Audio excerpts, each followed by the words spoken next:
On this week's episode of An Echo of Glory, we dissect that Fulham win and talk to American broadcaster and most importantly Spurs fan, Adam Richman.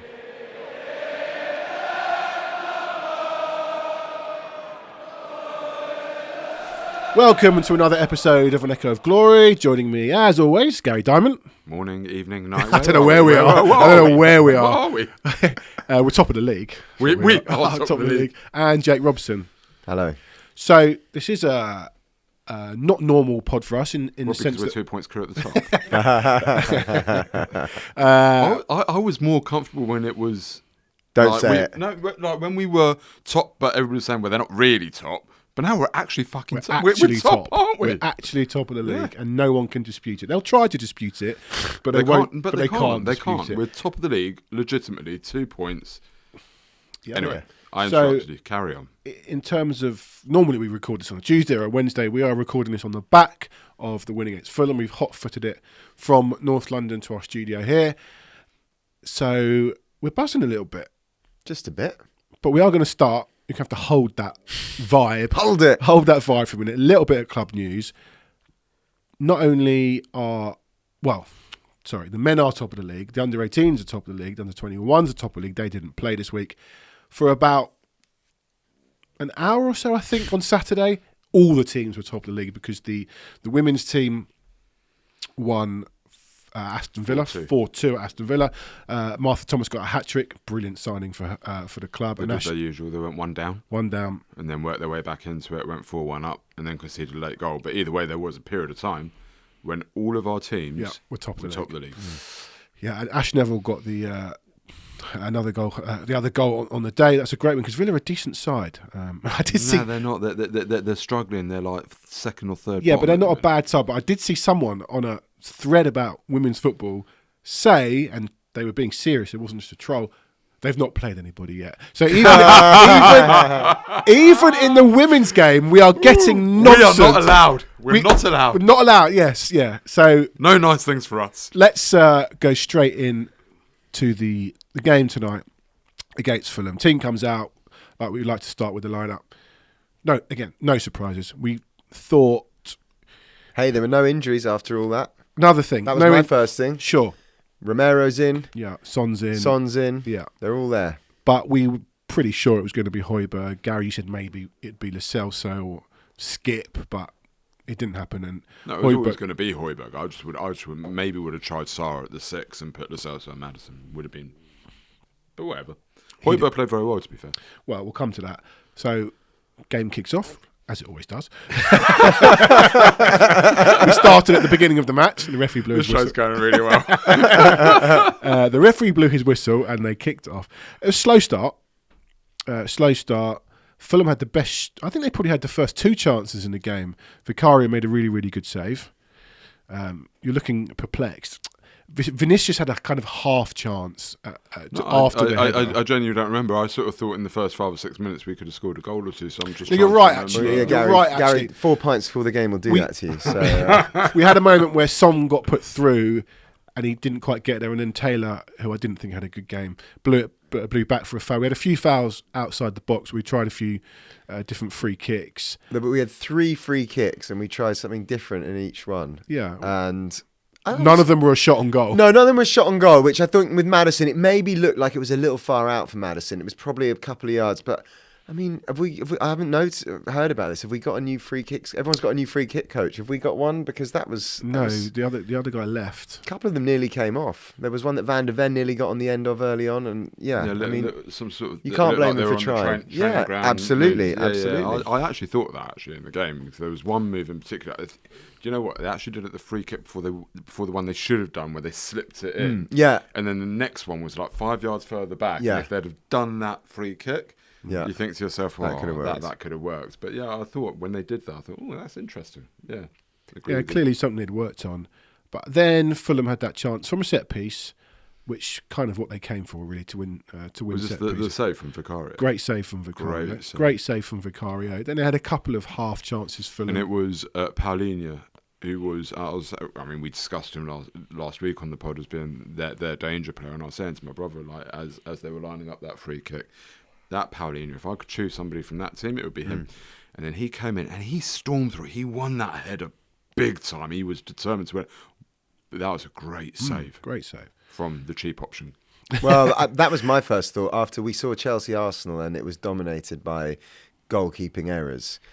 And we brought in a goalkeeper that no one had heard of over the summer, and he's made that save 12 minutes in, basically, to keep it at 0-0. It's a funny one, because he had a bit of a mixed game tonight, actually, to be fair, because as much as I want to sort of raise him up, there were a couple of dodgy moments. No, I think his actual goalkeeping was good. Fantastic. The other bits that all these goalkeepers have to do now wasn't great. He had some dodgy moments tonight, and whereas normally he's much more assured.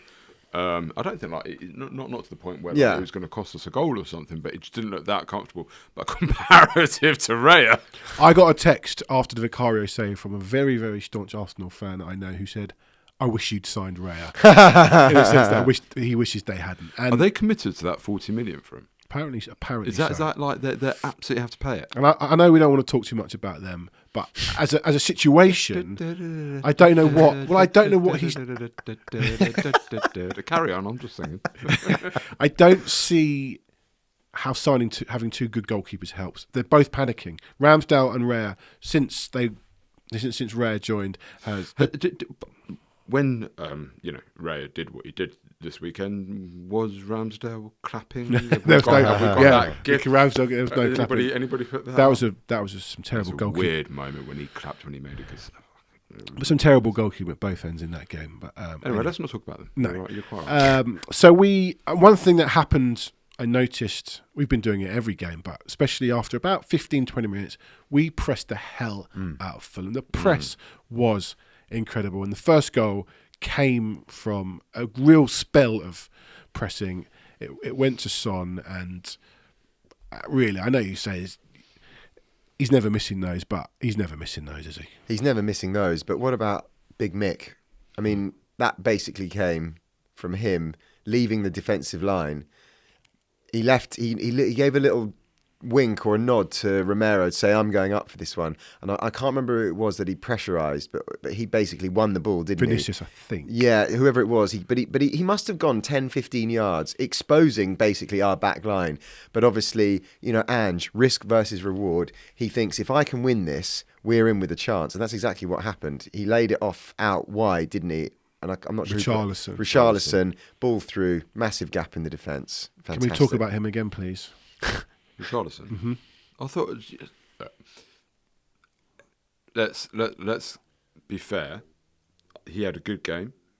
I do think he's got a good delivery on him into the box. He played a lovely ball in for that goal.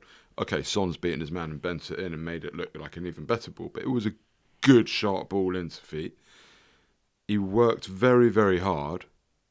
You're looking at me because you're waiting for it. I don't want to say it because I want to like the guy. I know you do, and I do too. And I've sat here for the last 4 weeks and I've kind of slagged him off. And I got a little bit of grief for it on our YouTube channel. Always better on our YouTube channel. I'm waiting for him. He still hasn't scored with his feet. He only scores headers. His finishing is pretty poor. That one in the first half, I think it wasn't 0-0 from the Kulu cutback. The bloke next to me was like, he's got to score that. Well, he kind of has, but he's certainly got to hit the target. It was from outside the box, the right-footed shot that just went right wide of the post. He should score. He should score. Okay, so I'm giving him the benefit of the doubt, saying he's got to hit the target. No, I agree. In this team, the way we're playing, we create a lot of chances. We also give up a few chances because of the risk and reward, and there'll be games where teams will take their chances against us, against better teams. Our wingers, and I include Kulusevski in this, who I think when you say better teams, Liverpool? Well, the Liverpool game Arsenal?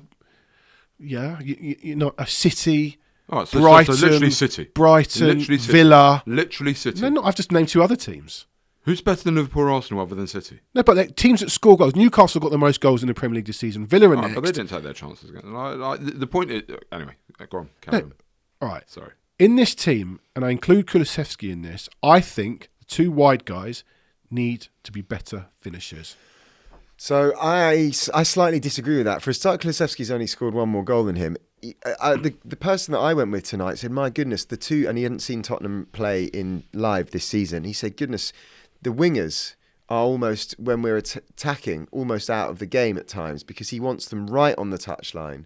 And actually, obviously the most important player as far as finishing is Son, and then you've got Maddison, and I would argue that the two fullbacks and perhaps the midfielders need to be better finishers almost than the wingers for Tottenham, because their job is to really stretch the play. It's interesting you should say way. that, because I'll name drop here. I bumped into Andy Townsend at half-time, and he said what you've said. Friend of the show, Andy Townsend. He said, you never miss a beat, Jake. I love it. He said, I love how wide your strikers go and how your fullbacks basically become extra number 10s. They do. But you're not relying on Porro or Udogie to score you goals. You're not asking them to score you goals. Porro's a good enough player too. And I think, and he missed that chance at Luton, and we'll get more chances like that for our inverted fullbacks. But Richarlison has had... His goal-scoring record is atrocious. But the other thing is, perhaps in time, those two fullbacks, because let's not forget, they've only played now 9 games in this new... They would have never played these positions before that he wants them to play. So they're only 9 games in, and obviously a lot of training time. There's every possibility that their attacking numbers may well improve. I think with Richarlison, having seen him tonight, I think the word that I would use would be effective, if unspectacular. I think he does a lot of work off the ball. He runs a lot, and I think that is, as I've said before, Ange wants that. He will run his absolute socks off for the team. He's very industrious. He may not provide you with that many goals or even that much attacking flair, but we've got Maddison for that. Kulusevski is probably better on the ball than him.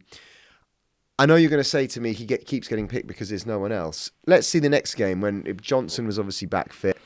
There must be a reason that Ange keeps picking him, and I don't buy this. It's because there's no one else. There is no one. There hasn't been anyone else. But you know, maybe. I think it's a bit too simple. I think it's like he works hard. I'm sure he's a great guy. I just feel I'm thinking about Tottenham and Tottenham only here. His finishing isn't good enough, and I think look at the Luton game. He missed so many chances. We scraped that 1-0. We can't rely on his finishing. I think it speaks volumes when at the beginning of the season, without a doubt, Son started wide left. Right. I mean that the first couple of games he started wide left. And very quickly, Ange has put Son up front and said, "You're my number one striker," and that's very clear. Now Son is going to play up front, and Richarlison, and that's got to be a bit of an indictment on Richarlison in many ways, and that's got to come down to the finishing. And he had 2 finishes tonight. The one that you mentioned with the cutback, and okay, it's a shot from outside the box, but actually, all he's got to do is slot that in really to the bottom right hand corner on his right foot. Just run onto it and slot it in. It's not a difficult finish actually. And he missed it. And then the other one, which I can't quite remember, is beautiful interplay, I think, and it bounced out to him. And he's come onto it again with his right foot. And it's just a question of nursing it in. A quality player just bends that beautifully in. I mean, it was open for him. You could see the angle. And he put it into row Z. And that's the shame, really, of Richarlison, is you've got this guy who you want to be a good player, and there's another point where like he does a beautiful bit of skill, pulls it out of the sky, beat his player, and then took a touch that put the ball 15 yards in front of him. Like it is, and you know, it just summed him up. Like the guy just ultimately isn't good enough for where this Tottenham team want to be. And there was a point tonight on the left wing where he was industrious, very honest, worked hard. You want to like him. And I turned around to my brother and said, you could see why he was great at Everton. And I think that sums it up. So actually, you've come round to my thinking. Well, actually, with zero respect in to 3 Everton minutes. at all. You've just come round to my thinking. But, like I mean, but it's the truth, isn't it? Like he's definitely suffering from a huge lack of confidence. After he put the ball into Rose, Sonny went up to him and he sort of hugged him and patted him on the back or on the chest or something. How long can it go on for though? At some point, we'll see. Maybe Johnson will play. Anyway, you talk about Son getting moved centrally. One thing that happened in the first few games of the season when Son was wide, Maddison was sort of playing as I don't really like this term, like a left 8. I think it's very clear now that Maddison, since Son has gone central, Maddison has gone more central, which nicely ties in with the second goal. And I have to say, the second goal, first of all, I thought we started the second half very, very sluggish. If I thought we started the first half sluggish, and you corrected me, we maybe didn't. Second half, very slow. No, second half, we definitely did start. Definitely. Sluggish. But anyway, the second goal comes, and I have to say I was a victim of VAR at that point. That goal was in line with me, and I was convinced. I don't know how. I haven't seen it back. Because he was offside. Because it's one of those where you can't quite believe he's got that much space. But the number 3, Bassi. yeah, he's cleared the ball. I said the same. I was like, he's got to be offside. And my brother was like, didn't get no, up. he's like, he's not like the guy that's cleared the ball. And then I saw it on the replay. Miles onside. Wasn't even a question. Well, I've not seen it. First goal, I celebrated, but I still was a bit. There's going to be obviously. No, the first goal was a goal. I couldn't quite see from where I was, but the second goal, I was convinced it was offside. Anyway, lovely link up from Son and Maddison, and a lovely finish. Something that I noticed with Son tonight, which I thought was interesting. I thought Fulham played right into our hands. They weren't a deep block team, and they weren't a full press team. When they pressed, it was kind of. There was no cohesion to their press. It was very easy to play their way. And in their deep block, they didn't really look solid. So, but regardless of that, what I did notice about Son was he wasn't playing entirely on the shoulder. He actually was trying to drop into what I would call the Harry Kane position, that number 10, and be the sort of pivot it off, spin it round behind for runners, which I thought was something I haven't really seen from him up until this point. He's not a hold-up player, No. but if you can play it into his feet and he can like touch it off around the corner, like and that happened a few times, and I just thought that was interesting. I haven't really seen that from Son as a striker before, and if he can add that to his game as a dimension, particularly against teams that want to press up a little bit, because Fulham kind of half-heartedly tried to press up, but I don't think they really knew what they were trying to do or not do. But when they did try to half-heartedly press up, into Son, round the corner from him, and it very nearly came off a couple of times. And I was really pleased to see it, rather than Son just trying to play on the shoulder, getting in behind. Would you like some stats? Yeah. I'm going to give you some, whether you said yes or no. This. But it might be the same. No, it won't be. Okay. Postecoglou, 23 points from his first 9 games. More than any other manager in the history of the competition. Can you name the managers that got 22 points? In their first ever 9 games. Yeah. Wait for Tottenham or just... overall in the Premier League. I don't think you're going to be able to. Mourinho? I couldn't do it. No, Mike Walker What, would for have been Norwich? and Goose Hiddink. Oh, Goosh. Goose. Tottenham's haul of 23 points from 9 games is their second best at this stage of a top flight campaign, bettered only by 60-61. That's obviously turning it into 3 points for a win. And what happened then? And what happened then? And there was another one I wanted to give you. I'm going to give you the stat, and then it leads into a question that we had from a listener or watcher. Only 8 sides in Premier League history have started a campaign with more than 23 points from their first 9 games, with 4 of them going on to win the title, 3 finishing second and 1 finishing third. They're teeing us up for the Spursy here, aren't they? They're teeing us You're up the first to team to bring be us here down. and finish there and all this nonsense. But it leads me into a question, and I think, Gary, you possibly were talking about this earlier in the stadium. Andrew Leahy sent this in to me after the game. Would you rather sit top and stress every week about when we are going to drop points and mess it all up, or bubble along 4th and 5th, go a little under the radar and hope for a late season surge? I had this very conversation with my brother actually tonight, and midway through the second half, I said to him, I said, what's better? Is it like to be top and continue being top and then sort of like just know that we're going to blow it, or is it better just sort of not really be in it? Well, I just asked you that. No, but this is what I'm asking. Like I had this very conversation. I can't remember if City of the season, the Aguero season, I can't remember if they were top or not top. But I said to him, I almost sort of feel like the only time in the season that I want to go top is Aguero! And that's it, you're top. And there's no coming back from it. You're done, you're finished, end of. I say this to and if people you could only lead, and actually, do you know what? As a big F off to everybody else, if we were top for 3 seconds, and it was then really 3 annoy seconds, them. that would boil some piss like I would love. Yeah. But I don't know. I can't answer. Let's be clear. We're not winning the league, and I'm a very positive Spurs fan. But we're not winning the league. We haven't got the depth of the squad, and it's not going to happen. You're a positive Spurs fan. Let's speak to Well, positive Spurs fan Jake Rosen. I say this to people of all ages. No, of all clubs that support any club, the most important position is where you are after 38 games. And some clubs will start really well and finish badly, and that's where their legal position will be. And some clubs will do the opposite and start really badly and have a late surge, and that's where they finish. So ultimately, it doesn't matter if you start really well. What matters is where you are at the end of the season, because you can end up tailing off or you can do it in reverse. So ultimately, it's great that we're top now, but what is important is where we are after 38 games. And we are going to have a dip probably at some point, and we will revert to wherever that mean position is for us come the end of the season, which is looking good right now. But to think that we're not going to have a blip and it's not going to happen. But it's deeper than that, okay? Because you're right. Like, obviously, where you end up is where you end up, and you have surges and you have dips in form. But ultimately, it's about did any of us believe that we were going to go into the game tonight and not win? No. Right. And that's the thing, okay? Is we didn't. Now we're going to come on and talk about the Palace game, I'm sure. That's away on a Friday night. 3 or 4 days Let's do it after. now. Let's quickly do it now. Go on then. Okay, 3 or 4 days after, a Monday night game.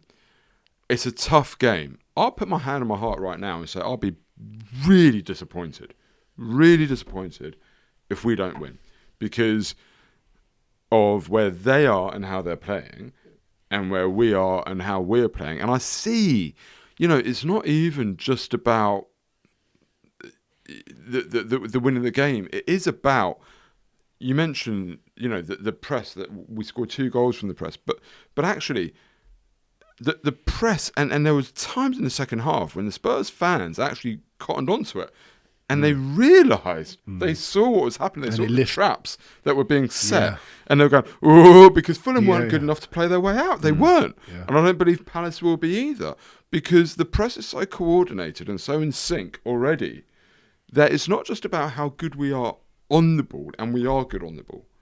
We're very bloody good off the ball as well, right? And that's the good thing. And again, in case there are fans of not Tottenham listening to this, or even Tottenham, listen, in case there's people listening to this, I'm not saying that we're going to win the league, because I don't believe that we are.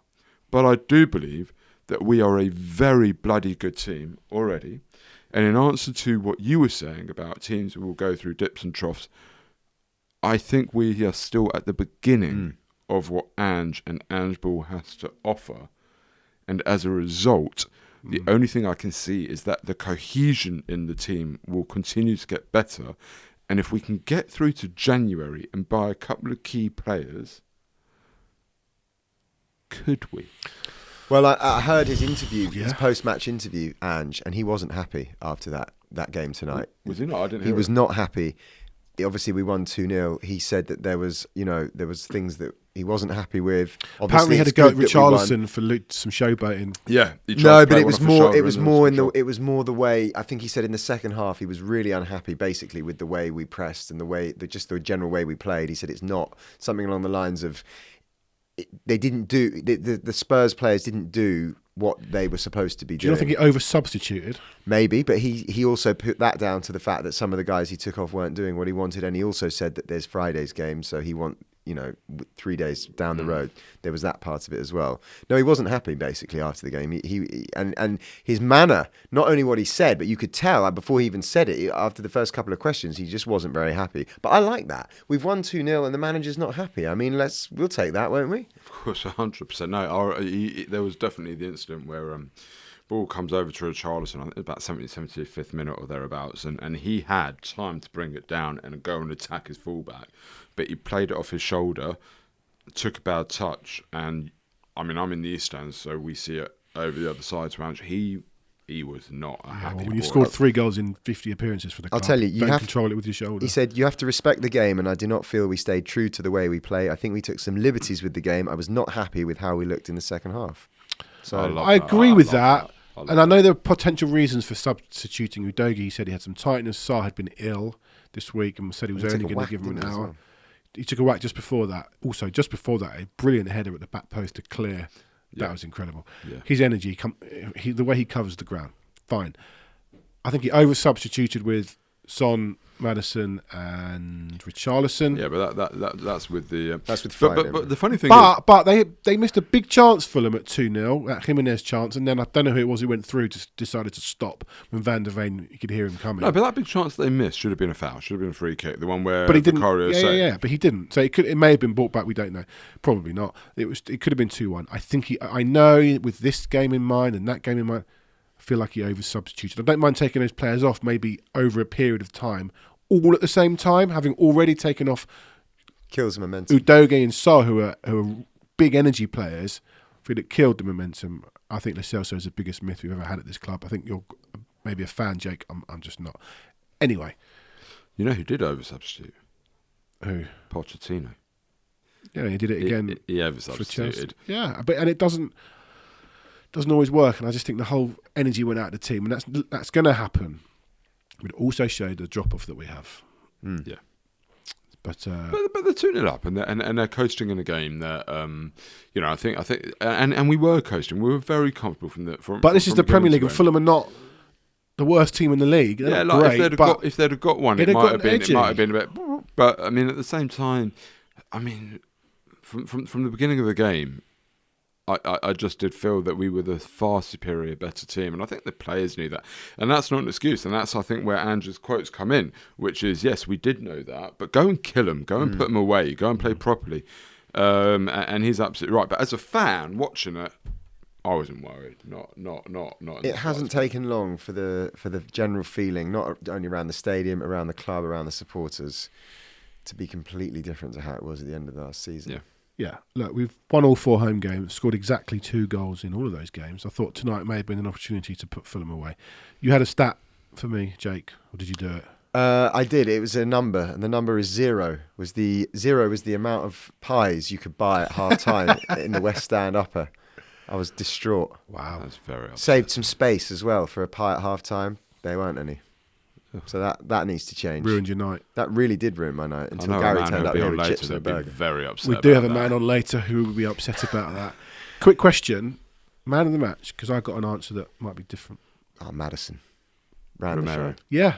Oh, really? Look at me and you in sync again. Cootie. Yeah.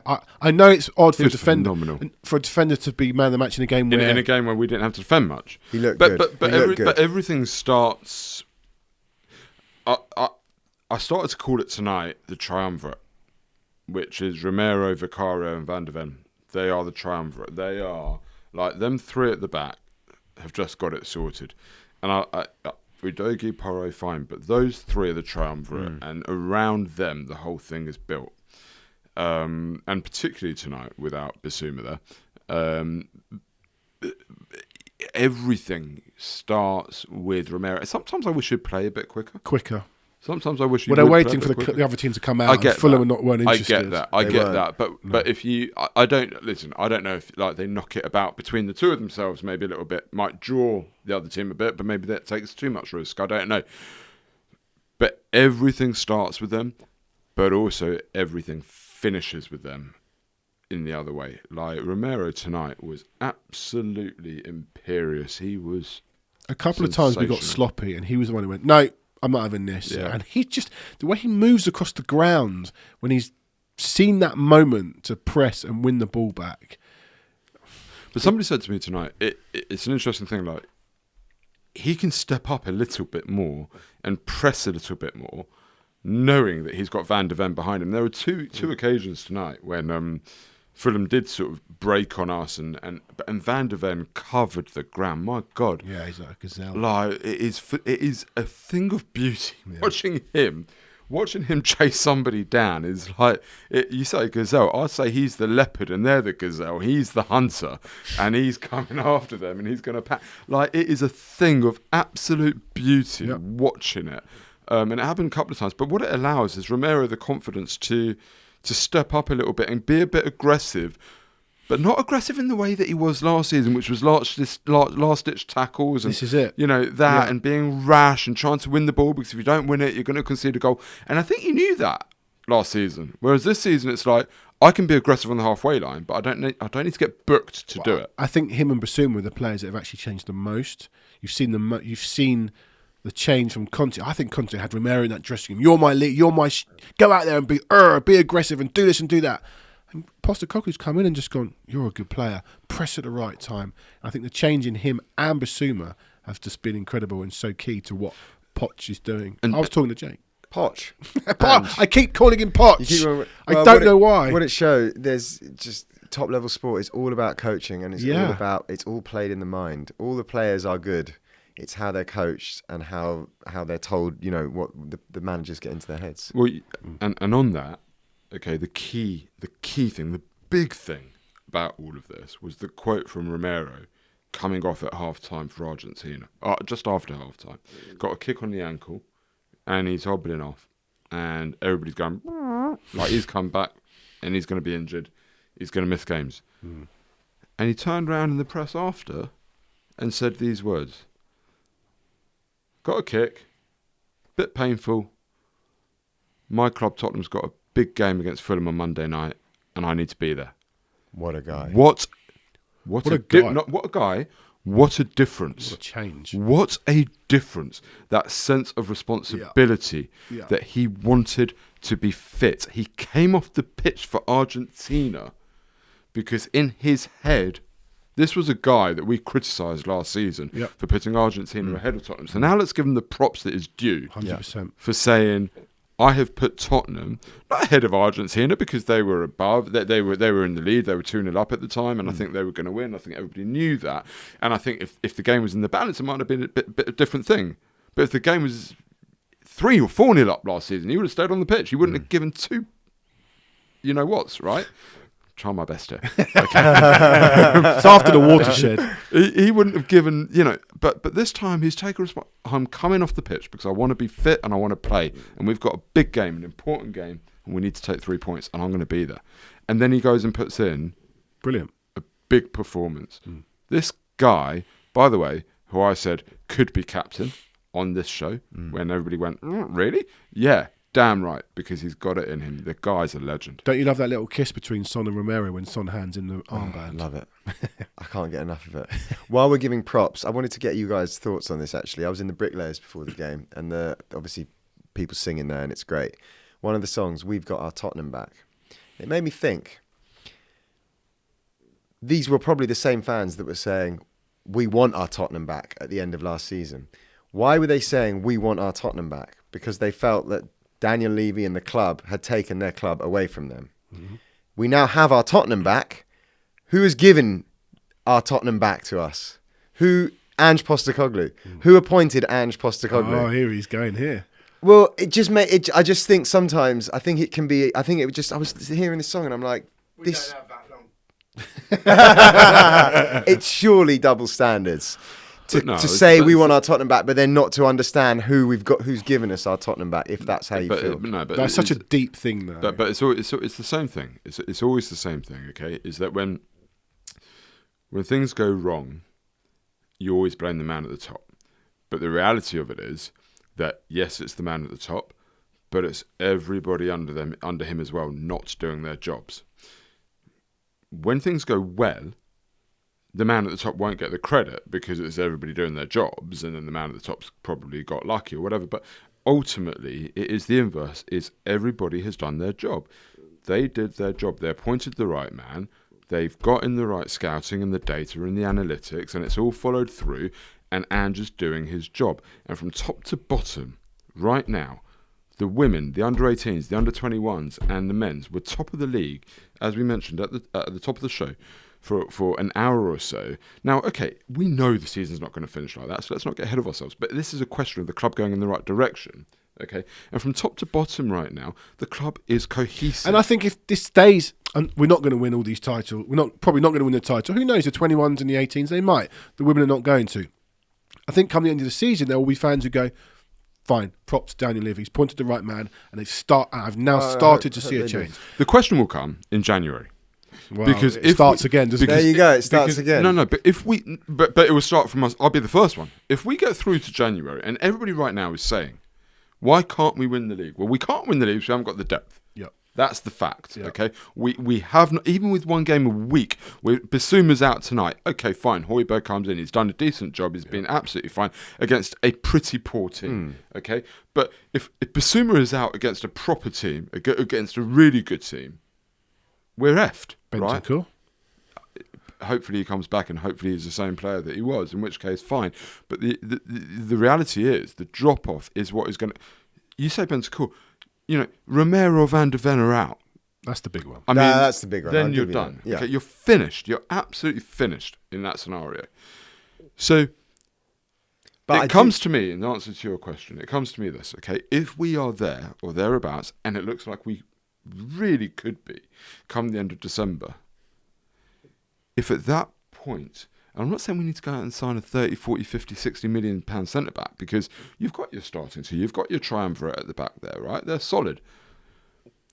But if one of them is out, and we haven't got anybody else to come in, and we haven't signed that player in January, and that happens towards the end of January, that one of them gets injured, and we haven't signed that player, then we'll know, Jake. Then you'll be seeing about the singing in the brick lane. It might change back to the old songs. And this goes back to, I guess, the Harry Redknapp argument, which is, he could have won the league, I'm not convinced that that Spurs team would have won the league, but I do get that Louis Zaha and Ryan Nelson were probably not the two players that a manager would have requested in that window, right? But this window coming up now in January, if we're there or thereabouts, and we end up with today's equivalent of Louis Zaha and Ryan Nelson, the knives will be out again. Then I'll kill him myself. Because I genuinely believe, are we allowed to say that? Are we not? I think just for the Met Police. I mean, I don't think we are. Metaphorically speaking, I will be I'll be very upset. Yeah. No, James is stroking his head. But yeah, I mean, take that out. But I will be very upset if we don't actually pull the money out and buy some really good backup players. Got your answer. There you go. All right. I think we better move on. All right. Fulham done and dusted 2-0. Palace on Friday. Normally on this pod we would get the views of the fan of the next team, which happens to be Palace. But tonight we're recording very, very late. So we didn't want to get a Crystal Palace fan on so late. So we thought we would tap into our American or our Australian market, and we thought about getting an American on. So we've got an American on. Turns out, actually, he's in London, but this guy is someone that me and you, and possibly yourself, Jake, and producer James, I know used to love watching growing up. His program Man versus Food, and he's a big, big Spurs fan. So now we're going to talk to Adam Richman.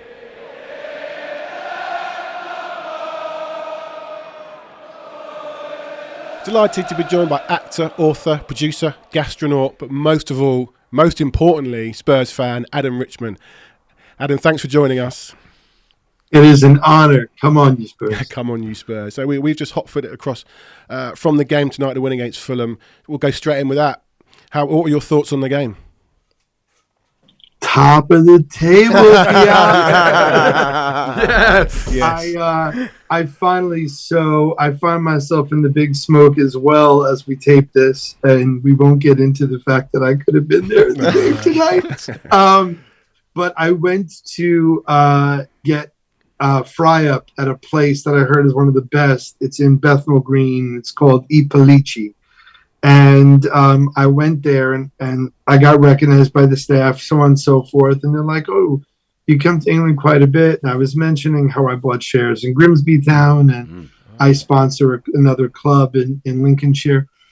And she's like, you couldn't put some money into Tottenham? And I said, what, are you a Tottenham supporter? She said, yeah. And I rolled up my sleeve and I showed her my and she's like, what? I was like, when the Spurs. She was like, just explain to anybody not watching. Go on. And to anybody that isn't seeing our screens right now, Adam's just rolled up his sleeve, and on his wrist he has Ardere es facere. Yeah, that's for the listeners out there. Like we always say, watch this pod as well as listen to it. Yeah. But go on, Adam. That's a great class. thing. Yeah. No. So yes, so what do I feel? I think everyone thought that Man versus Food would be the prime cause for me having, God forbid, some kind of coronary episode. And I think it's going to definitely be supporting Tottenham. I mean, literally everything that people thought I'd have for Man versus Food, Tottenham is like squeaky bum time. That's Tottenham. Yeah. That wasn't like all the beans and the cheese and the pork I consumed on Man versus Food. Like, I went to the first match at the new stadium, and I went with my mate he's from Archway, and he's been supporting Spurs his whole life, and he's Divock Origi's personal coach right now. Oh. And he was even saying, like, if it gets down to 10 minutes and we don't take the lead, he's like, I'm going to go spend the rest of the match in the restroom. Like, I can't. And so, the thing is, like that header that Vicario saved, that bullet header in the first half, and some really great counterattacking play from Fulham. And being American, knowing how much of the core of that team plays for the USA, it's hard to want to root against Ream and Robinson and so on. It's easy as shit to root against Willian, though. And I there were so many times, and then finally, it's always Sonny, man. It's always Sonny who, like, literally is, I mean, appropriately, that ray of sunshine that breaks through. Although that moment where he and Madison got their wires crossed in the second half. Yeah. So is it that Sonny should have backed off and let Matters take the shot? Madison was in flow. It was coming onto his right foot. He'd taken possession. Right. I think Sonny definitely should have backed off. It was, I mean, it was the utter, just mess of it all. And that's what I mean. It's like at this point, they're playing with such beautiful self-belief. I mean, Richarlison got an assist tonight, so if that doesn't tell you that fate was shining down, and like, although he did have that one beautiful field goal, like American football field goal. It was off the back of the move that you were just talking about. Because Madison and Son got caught up, and then it fell to Richarlison, and he just put it to Rosette, man. Like, and I felt for him, because I was thinking about this, because obviously right now, you're watching everybody give Eden Hazard a dick flute solo on social media as he's now retiring. And I was at the Battle of the Bridge. Oh, wow. And in the Spurs, yeah. I mean, I've seen, sadly, that's the away ground I've been to the most. Oh, wow. And I was there when Demba Ba did his old man Demba impression. And I was at that match, and I still maintain, and I don't care if anyone disagrees with me, had we had Jermaine Defoe that season, we would have won the league. Remember, he had, 13 goals and 11 assists for Sunderland that year? Mm-hmm. And it was all about flowing through Harry and through Sonny, and everyone talks about Eric Dyer's challenges and stuff, and Shark Clattenturd was saying, I let all these things go. Let me tell you, and I got to find it. It's on my other phone. I have a video, and the play moved down to the corner flag. Kyle Walker was running to it, and there are a few people on earth I hate as much as Diego Costa. Wrapped himself around his leg so he couldn't run to the corner ball. I mean, top flight shithousery. But then a play later, he put his knee into the side of Alderweireld's knee, and Alderweireld left on a stretcher. And there's all this stuff about it, and like nobody counted. Like, anyway, the reason this whole unnecessary preamble is Hazard was just crap for a good chunk of that season, and then that was the game he found his mojo again. And between Poch deciding to play open ball with a 2-0 lead at the half, breaking my heart. And the reason I mention all this is that people hated Hazard. He's too fat. He's too slow. He doesn't train. He left all his good play behind at Chelsea. He should never have gone to Real Madrid. But the second a player retires, everyone is like, oh, my God, let me tongue bathe your nuts one more time in a tweet. Like, again, like Fabregas, even Mourinho famously said, right? He said, great player, shit guy. And, Fabregas, right? But even Van Persie comes out of nowhere and leaves a beautiful message, a hosanna to Fabregas.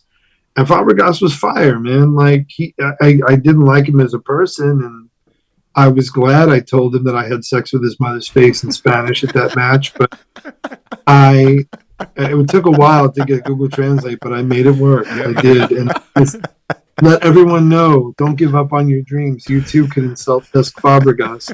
And, but that's the thing that's so interesting. It's like everyone hated, and then you retire. It's the strangest thing. Like, you know what I mean? Like the way that everyone dogpiles on Richarlison, and then, he came good, and now people have faith in him again. So this is a long way of saying, like, yeah, the crap shot. Yeah, maybe a different player, a better player, a less impulsive player might have actually put that shot on goal. But it just seems right now Ange has the boys playing with such unbelievable self-belief and creativity and relentless forward movement that the only thing that can stop us is us, in some ways. I feel. And yeah, that was a fucking long walk to make that point. I'm so sorry. It's good. Just Adam, you mentioned you've been to Stamford Bridge a lot, and you went to the first game at the new stadium, and you've been to the old stadium, of course, a number of times. Just, I know you were in London recently. How was your first Angeball experience at the Liverpool game? I mean, of all games, right? I love how Klopp was like, I've never seen anything like this, ever before. Why does the next sentence go, except last week at Wolverhampton when it happened for us? But, I love Klopp ever since they took the bolts out of his neck and Dr. Frankenstein brought him to life. He's really an impressive, I think one of my favorite quotes of his was like, friend good, fire bad. But, I mean, Klopp's awesome. I liked him at Dortmund, and he was a Haas at Mainz. You can't lie, but I mean, I'm a Spurs supporter, so naturally I'm like, sorry, Diaz. And I love Ange. To me, as much as I loved pulling out a draw against a team that I was in Madrid for our loss in the final, and that match was a pogrom. That match was damn terrible, and to see a draw with Liverpool, number one. But also was Ange's reply when Klopp wanted a replay. He wanted a rematch, and apparently he said, yeah, he could have a rematch on FIFA, mate. I was like, so, I mean, it was cool. It was cool seeing him. And to be fair, it was cool seeing some of the Liverpool supporters. I have a lot of friends that support Liverpool, and the Hillsborough tragedy, I don't know, I'm an American, and, I have no direct connection to it, but the way they were treated in the press, the way the 96, now 97 people and those families had to deal with that kind of vilification always really affected me. And again, Colin Murray, Charlie Sloth, they're all friends of mine, and Simon Rimmer, big Liverpool supporters. And Simon Rimmer was there, and so I guess I do have a deep appreciation. I saw my first match at Anfield this season versus Aston Villa. And so I have to say, yeah, I loved watching Angeball, and I love seeing players, it's like when you play anywhere behind the number 10, it can sometimes be kind of a thankless job, Like, not a lot of kids were walking around with John Obi Mikel or Makalele jerseys, but a good defensive midfielder is worth their weight in gold, right? Yeah. Like, I never saw a ton of kids rocking a Victor Wanyama jersey. I don't know how many people were rocking a Dembele jersey, but seeing Pedro Porro put his body on the line, Udogi, Bissouma, seeing these guys that weren't part of our sphere, seeing a healthy Kulusevski do what he does. Seeing Manor Solomon, represent was awesome. So that's really great. And again, like every Tottenham supporter, you hated Maddison when he won the league with Leicester at the Battle of the Bridge, essentially, and some of the comments he made subsequently. But now that he's a pure number 10, You know, I mean, I remember, like, everyone's like, oh, what does this fat yank know about football and this, that, and the third? But I remember when we lost Luka Modric. You know, I remember having strong feelings about Christian Eriksen when he played at Ajax, to the degree that I wouldn't mind sharing a jail cell with him. And, you know, but I couldn't believe we had signed him and that I became friendly with him and stuff. And so we've had these wonderful creative midfielders, and having Madison with someone like, it's almost like, God, what if you had Modric able to link up with Kane? What if you had Modric with Eriksen backing him up? What if you had Bale on one wing and Decky on the other and Harry at number 9? You know, and I've always been a proponent. I love strike partnerships, and whether it's, you know, Trezeguet and Del Piero and Rebrov and Shevchenko and, you know, the Spurs that I fell in love with, right? You had like Pavlyuchenko and you had Crouch and Defoe, and love Van de Vaart. You know, I love the way Van de Vaart played with his heart on his sleeve. That was one of my first favorite players, and I don't know. My answers are so fucking long. I'm sorry. But I guess, you know, the thing was seeing Spurs play not afraid, I think is a really special thing. The way I describe it is, like, so I've been filming all around the UK for my new show for Food Network. And especially as we went to the Peak District and Derbyshire and Scotland, you start seeing those stone walls, right? And you can sand some stones down, shape them, break them, force them into this, or you can look at how this stone is shaped and find how they naturally interlock with one another without having to move them, without having to shape them, change them, force them into a different configuration. And I feel that's what Angeball is. And I loved what he said before the NLD. He said, you know, if we play scared, timid, conservative, and maybe eke out a 1-0 win or a draw, but we haven't learned anything. We haven't grown. And if nothing else, all we do is show that we can play afraid and that we're afraid of Arsenal. And I remember that interview that Thierry Henry did with Ledley. And he was saying, you know, we always felt like we were focused on the league and Tottenham was focused on beating Arsenal. And that's a really big distinction. And I just think Ange is like, he loves the boys. He's put a young, cocky, confident, talented team together. He's got a great captain in Heung-min Son. And they love him. Sonny said tonight in the post-match interview, Ange is special. Yeah. Ange is special is what he said. Is that right? Yeah, I mean, I think that there's just like a kind of, you want a little bit of swagger. Like, it's all wonderful to be deferential and stuff, but even Madison's comment about Saka making fun of his dart celebration, and he said, oh, I didn't see it. I must have missed it when I turned him for that second goal. And I just think so long, like so many other Spurs supporters, like, aren't you sick as shit of hearing St. Totteringham's Day? Yeah. Aren't you sick as shit of hearing Gone All Spursy? Sick as fucking shit about hearing Always in Our Shadow? Sick as shit about hearing, oh, you came in third in a 2-horse race. Oh, Conte said X, Y, and Z, and you couldn't keep Harry, and you couldn't keep Christian, and you couldn't keep Luca and Gareth, and all of this derision. And, you know, and I remember talking with someone about Madrid, and someone's like, you know, Tottenham shouldn't even been there. It's like, no, dickhead. You know why we should have been there? Because we scored more goals than the other teams we played. Yeah. Because whether it happened through VAR or whether it happened through substitutions, we did it. Or Lucas Moura finding magic with his feet against Ajax and having 6 or 7 magnificent touches in the span of a welcome mat in front of your front door, that at the end of the day, right, we had every right to be there. What we ultimately did in Madrid was shameful, and it is what it is. But what a great feeling it is. And to me, you know, one of the waitresses at Ippolici was giving me grief and was like, oh, you'll draw tonight. And I was like, bitch, please. What you talking about, go draw against 13th place Fulham? What? And I just think there's a very different energy. I think I love Romero. But You know, on this, Adam, with the different energy, I'm wondering, like in America right now, what are you picking up from the American Spurs fans?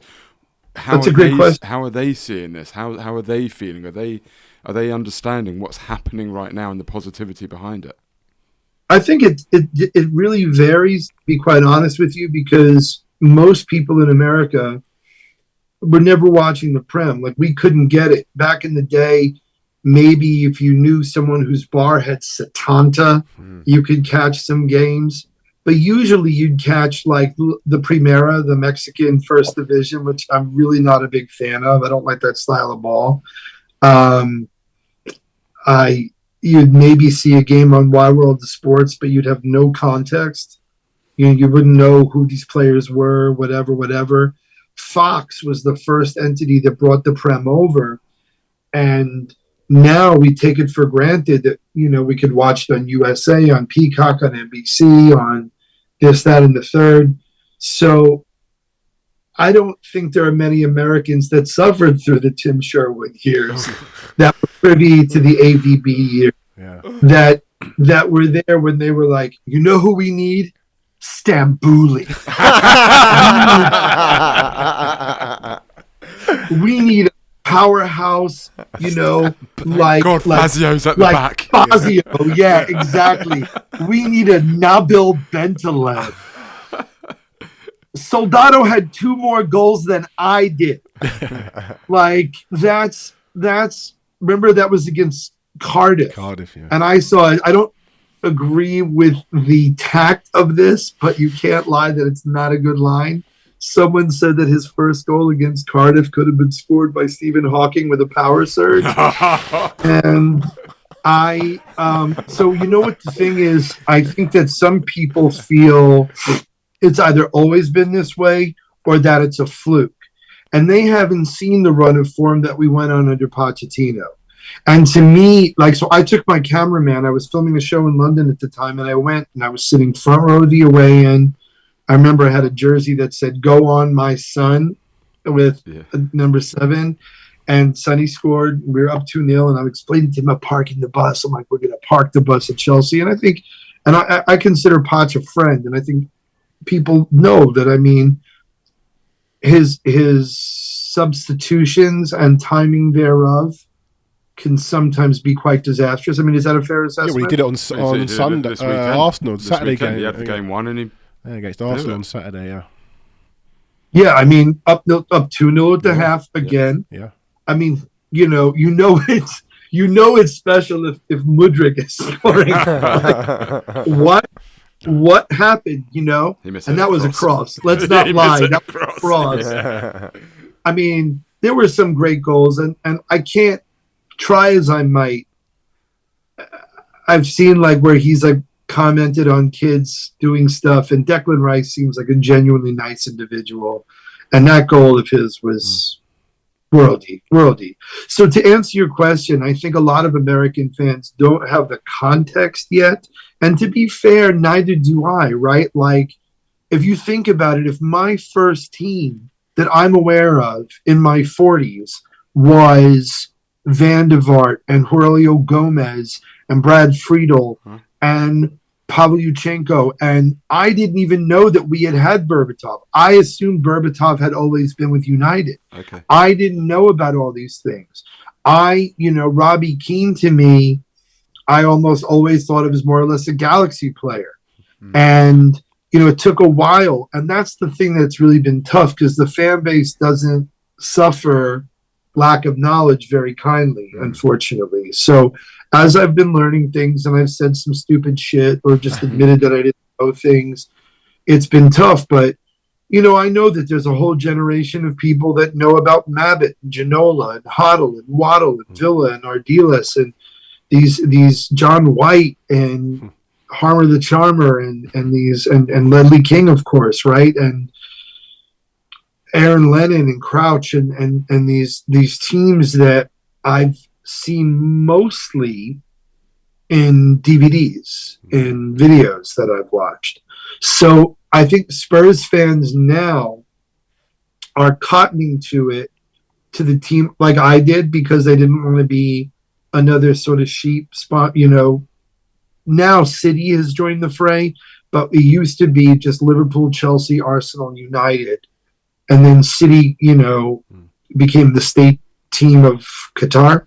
And, from Aguero, from that moment onward, suddenly you start seeing people rocking sky blue jerseys there. So I think for those of us that have been there is just such a sense of, remember how Conte had that shitty comment when he was at Chelsea saying, at Chelsea, winning is an expectation. At Tottenham, it's a hope, or something obnoxious like that. Was that what the quote was? Something like that. Knowing him, yeah. Something like that. Similar. Don't start me. But I think that like those things, and I think to an extent, right, there may have been that, but now, like when I looked on FOTMob, which is one of the apps I use to follow the matches, before the North London derby, it was the first time I've ever seen it split even. It's the first time I've ever seen 45, and 5% will draw. And I think we deserve that. I think fuck every Liverpool fan who thought that was some kind of corruption. It was a fluke. It was poor officiating. And if you think that Spurs haven't been on the receiving end, I'd like to refer you once again to the books of Shark Clattenturd, a particular goal. We had I believe it was a Mexican international who scored a goal. It went 2 feet over the line. Was it Gomez? No, Pedro Mendes, Portuguese. Yeah. Mendes. And the goal was ruled out. Yeah, by we've had our moments for sure. We've had our share. Yeah. We have had our share. Yeah, so that's what I'm saying. And if you think it hasn't happened, of course it's happened. And sometimes one official calls it a foul, some official doesn't call it a foul. Sometimes that little turtle Mike Dean says, "Yay, you're good to go," and sometimes he says, "No, get up, play on." So I think also you're getting more Spurs fans coming out of the woodwork. So Dave Portnoy from Barstool is now a Spurs supporter. Mark Wahlberg, Spurs supporter. Finn I Balor, don't know that one. Yeah. Finn Balor, the wrestler, Spurs supporter. Adele, again, Steve Nash, Spurs supporter. Steve Nash, that blew my mind. I was so happy to find that out. But and then he actually comes to games, and that like you, like he comes to games and he's seriously into it. Yeah. Graham Roberts, former player Graham Roberts, did certain like talkbacks and Zooms during the pandemic, and Steve Nash and Ledley took part in it. And so to be able to talk to him and that, his reaction to Mora getting us into the final was the same as mine, same as I'm sure yours was. And so that, I think having marquee players, having Robbie Williams sing that song about Ange, that was part of it. Yeah. And so I think that there's like a groundswell of belief that we haven't had. Not trying to shit on the man, but I don't think anybody was like, yes, Espirito Santo. Yes. Now we are made in the shade. Proud. No. Yeah, I'm going to make you proud. I'm going to make you proud. I'm going to make you so proud. He did. He left. I hate this shit on Pods, though. I saw this tweet. Someone said, I love this man. They go, Poch is so Spurs that he infiltrated Chelsea and he is destroying them from the inside for us. Wait, hold that chat for a couple of weeks. Play him in 2 weeks. Of weeks. Adam, we can't have you on just also without asking you about food. Have you sampled any of the food at the Tottenham Stadium? No, it's funny. I get asked this a lot. I haven't. I've seen on Footy Scran, I've seen some of the offerings and stuff, and I've walked by.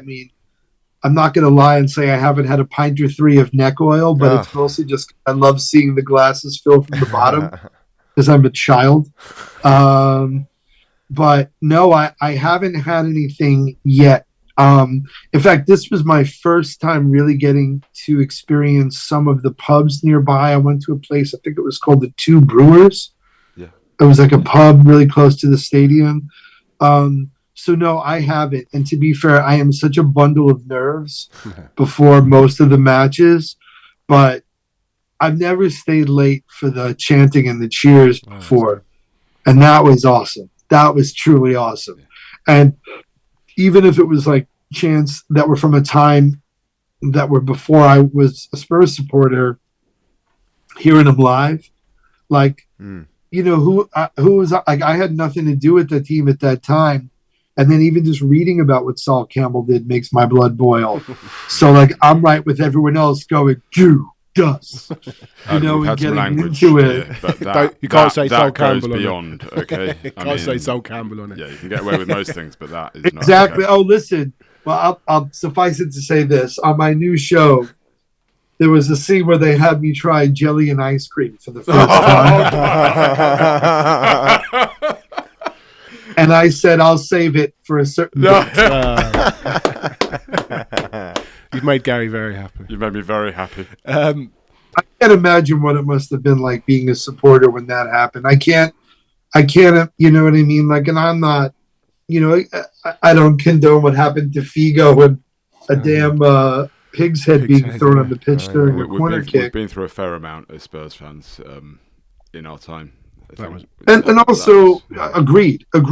But like, I also have to acknowledge, right? These are, well, the funny thing is, right, you think that they're men, and now that I'm almost 50 years old, and I go, these are kids. These are 22-year-old, 25-year-old kids with the entire world, wanting something from them, demanding something from them, the entire pressure of the world on Jude Bellingham's shoulders. You know what I mean? He's a child. And but he's a bit of a different. We like to think they owe us. But they have families and they have desires, and they have, like, I remember watching Sunderland Till I Die, and I believe it was Milner. No, was it? Who was it that was at Sunderland and had been signed from City? It was Jack. I want to say Jack Rodwell. Rodwell, Rodwell, and he refused to cancel his contract. Right, and the thing was, again, I understood Sunderland's perspective because it would have saved them money. Yeah. But I also understood his. Of course, yeah. I signed this contract. This is a payday. I may not get a payday like Adam, this that's again. very different to the Judas.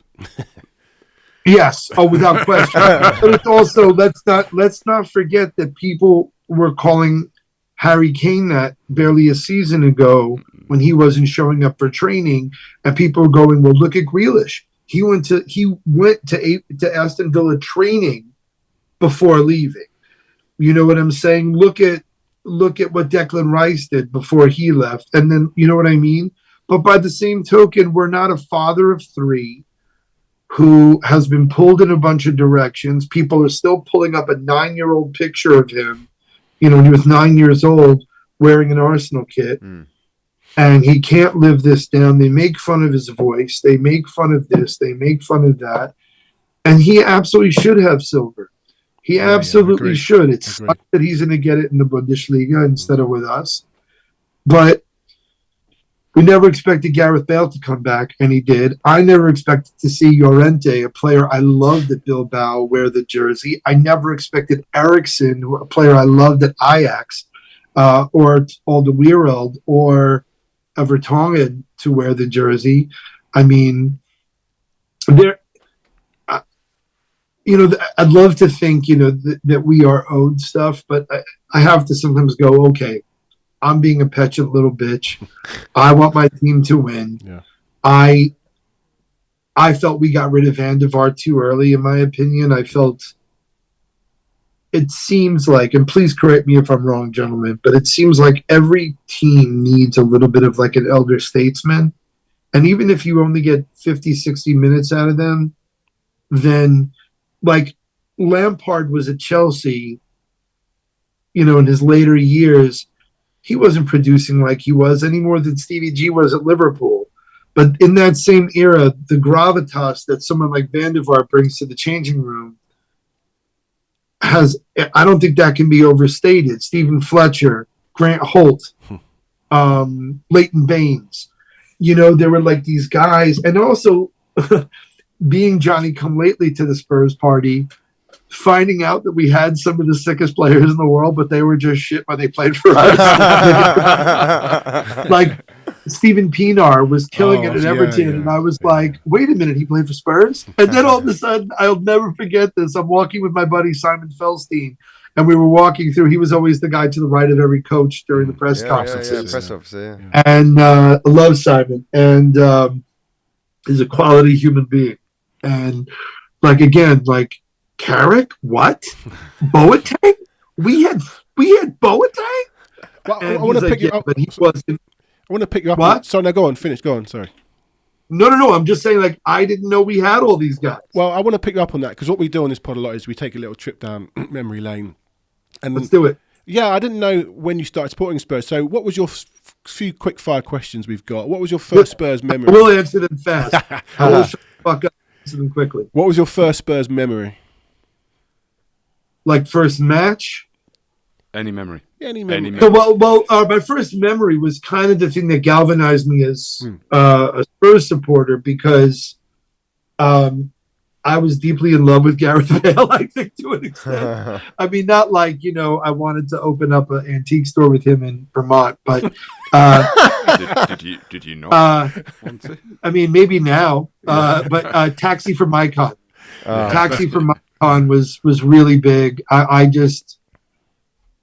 I had these crosses, what he was able to do with his left foot was just insane. So I would say Taxi for Mycon and Gareth Bale were one of the biggest reasons I supported Spurs. So I guess that answers the next question, which was who's your favourite all-time Spurs player? All time. So I guess it's, again, tough, right? Because he is one of the biggest reasons, if not the main reason, that I ended up supporting Spurs.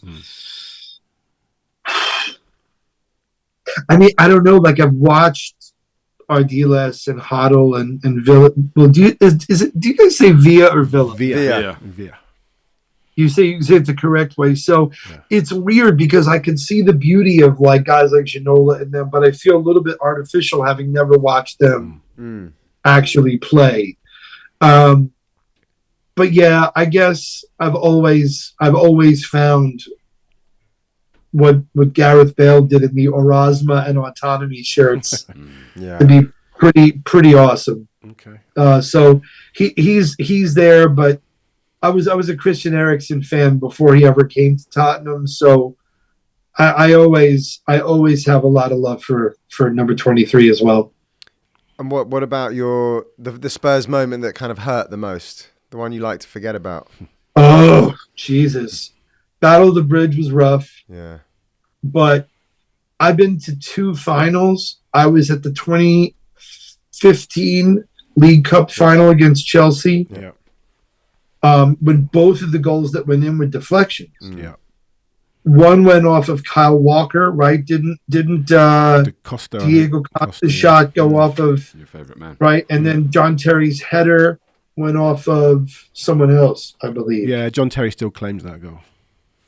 Yeah, and what an odious human being. But yeah, but I'm just channeling Wayne Bridge here, so who am I to talk? But no, I would say any of the finals. I mean, Madrid was rough because I was like, I flew all the way to Madrid for this shit. Wow, yeah. Right, because that Sissoko handball killed us.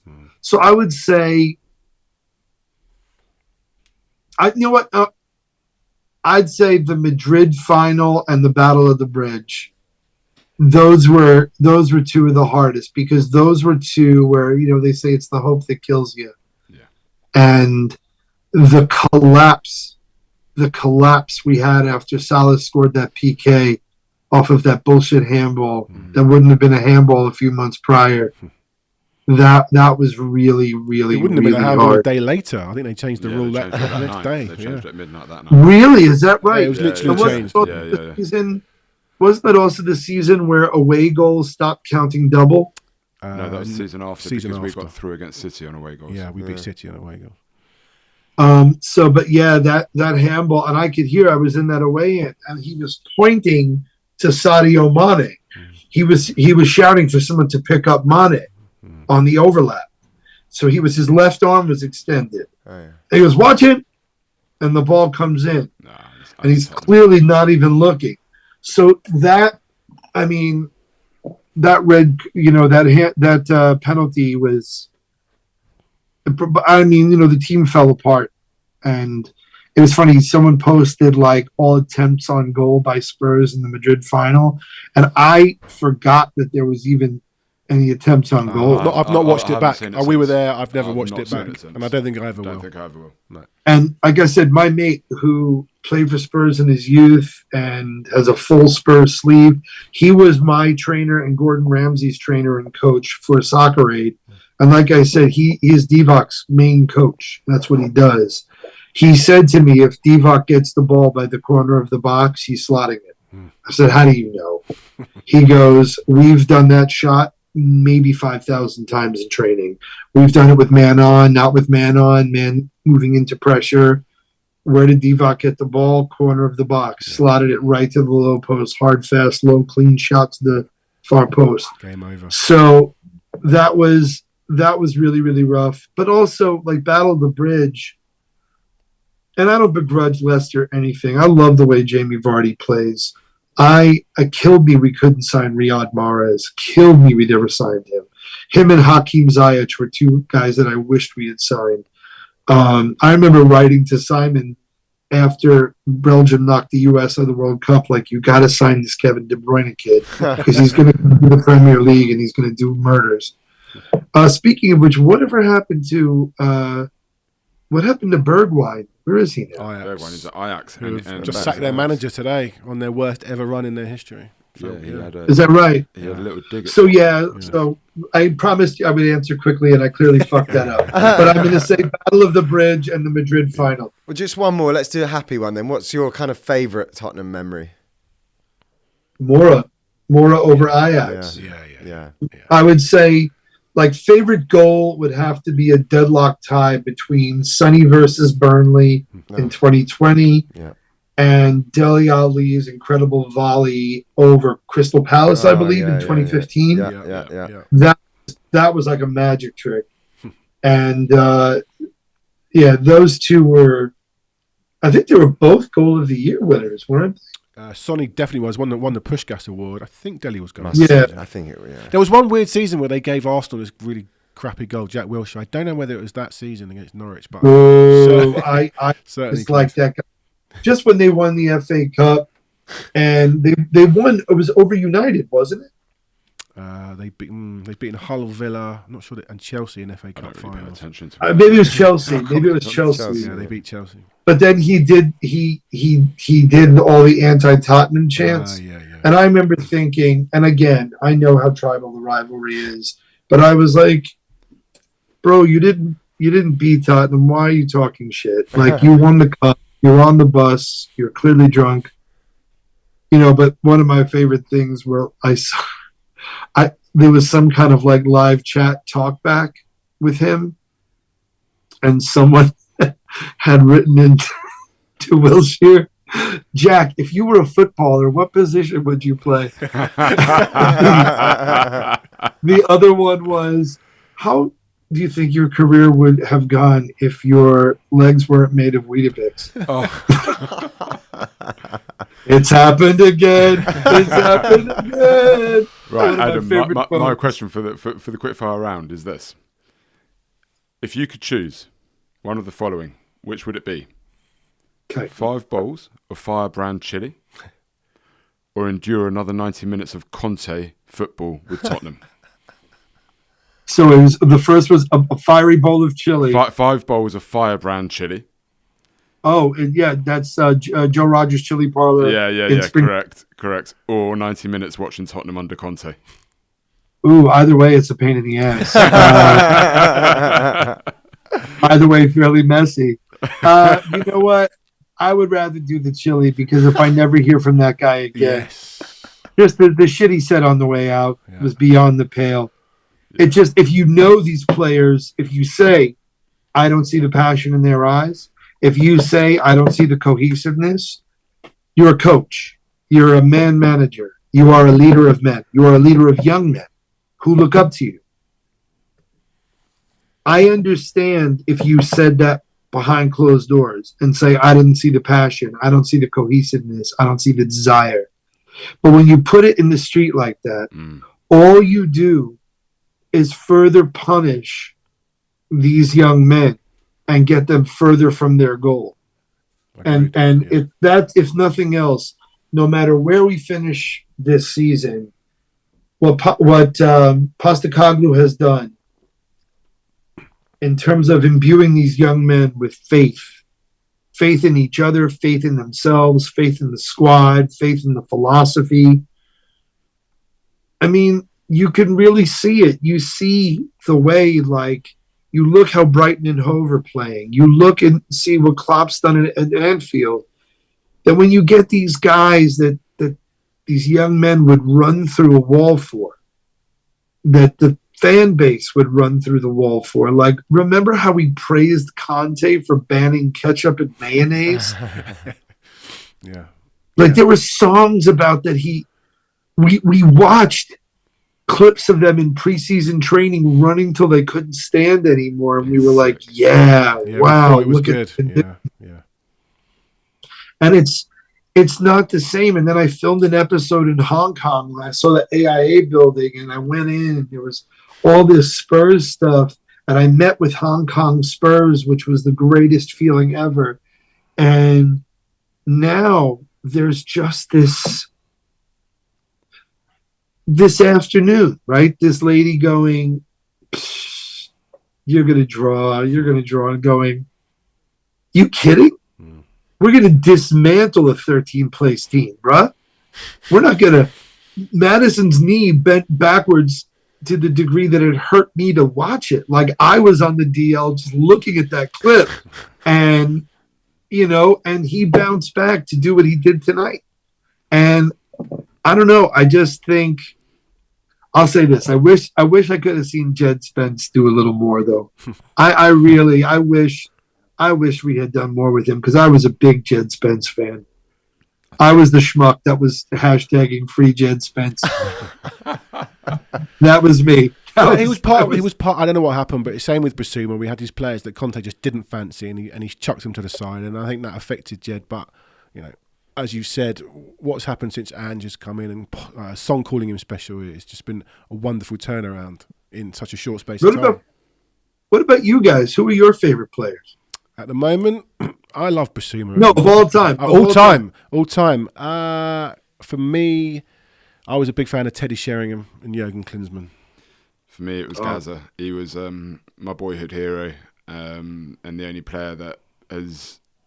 I cried with him in 1990 when he got booked. Just a wonderful, wonderful footballer. That was in Turin, right? Yeah, in Turin. One night in Turin, yeah. No, that wasn't one night. That one night in Turin was the when we drew 0-0 to qualify for the World Cup. Oh, you're sorry. Yeah. You're quite, yeah. I liked Klinsmann. I liked Ginola, but I'm a bit of a recency bias. I'll never.